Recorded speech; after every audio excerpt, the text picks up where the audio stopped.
Hello friends नमस्कार आपनालोक जदि self help grouper आत्मसहायक गोटर member और रेजिस्टार्ड मेम्बार तेनेहले आपनालोके सरकारों फाলৰ পৰা 10,000 टका लाभ करिब और यार उपरिও 15,000 टका आपनालोके लोन आकारे लाभ करिब।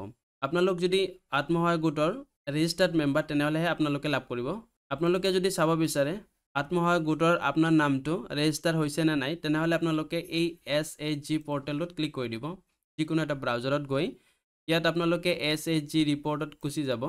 যোৱাৰ পিছত আপোনালোকে এনেকৈ সেকেন্ড নম্বৰটো অসম বুলি দিয়া আছে আৰু ইফালে টোটাল মেম্বাৰ দিয়া আছে 38,34,037 মেম্বাৰ দিয়া আছে। আপোনালোকে এই অসমটোত ক্লিক কৰি দিব। ক্লিক কৰি দিয়াৰ পিছত আপোনালোকে এনেকৈ তলত ডিস্ট্ৰিক্ট এটা নাম দেখা পাব। আপোনালোকৰ ডিস্ট্ৰিক্টটো ইয়াত যদি নাই তেনেহলে আপোনালোকে নেক্সট পেজত গুচি যাব। এনেকৈ নেক্সট পেজত গুচি যাব। মই উদাহৰণ হিচাপে এটা ডিস্ট্ৰিক্ট চুজ কৰিছো। ধৰক আপোনালোকৰ গ্ৰুপৰ কাৰ ৰেজিস্টাৰ্ড আইডি আছে চাব যদি বিচাৰে তেনেহলে আপোনালোকে নিজৰ ডিস্ট্ৰিক্টটো থুমাই যাব। ইয়াৰ পিছত ইফালে ব্লক কেইটা নাম দিয়া থাকিব। আপোনালোকে নিজৰ ব্লকটো সিলেক্ট কৰিব। ব্লকটো সিলেক্ট কৰাৰ পিছত আপোনালোকে এনেকৈ গাঁও পঞ্চায়তৰ নাম কেইটা আহি যাব। ইয়াৰ ভিতৰত ক্লিক কৰি দিয়াৰ লগে লগে আপোনালোকৰ গোটৰ নামটো আহি যাব আৰু প্ৰথম সাইডে মেম্বাৰ আইডিটো শো কৰিব। যাৰ যাৰ ৰেজিস্টাৰ হৈছে ৰেজিস্টাৰ আইডিটো শো কৰিব। সিহঁতেহে 10,000 টকাটো লাভ কৰিব। আমাৰ মাননীয় মুখ্যমন্ত্ৰী মহোদয়ে ইতিমধ্যে এটা ভাষ্য ৰাখিছে মিডিয়াৰ আগত আপোনালোকক দেখুৱাবলৈ চেষ্টা কৰিছো।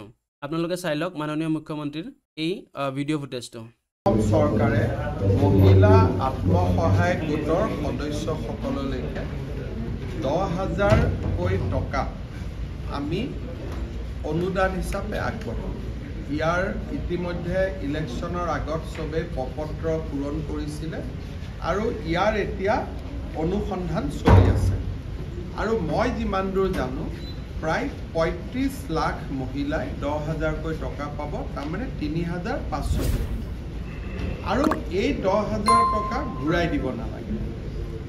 এতিয়া নেটফিয়ে যদি ইয়াৰ ভিতৰত যিসকল বিচাৰে তেওঁলোকক যদি 15,000 টকাৰ এটা লোন দিব পাৰে তেতিয়াহ'লে মহিলাসকলে 25,000 লগ লাগি কিবা এটা ভাল কাম কৰিব পাৰিব।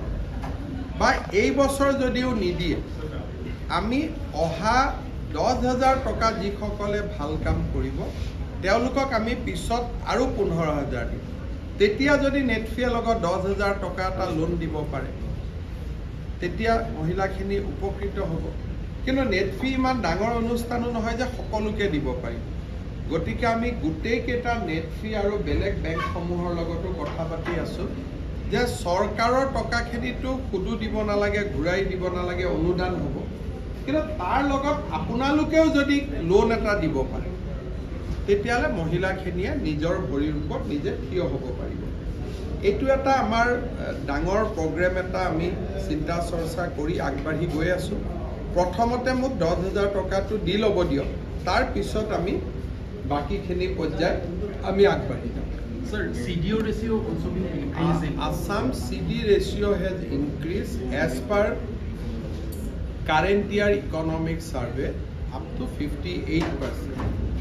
For long it was hovering around 32%. Now it has gone up to 58% with higher base. When it was 32% base was low. Today the base has increased, so in total the volume has also increased, percentage has also increased up to 58.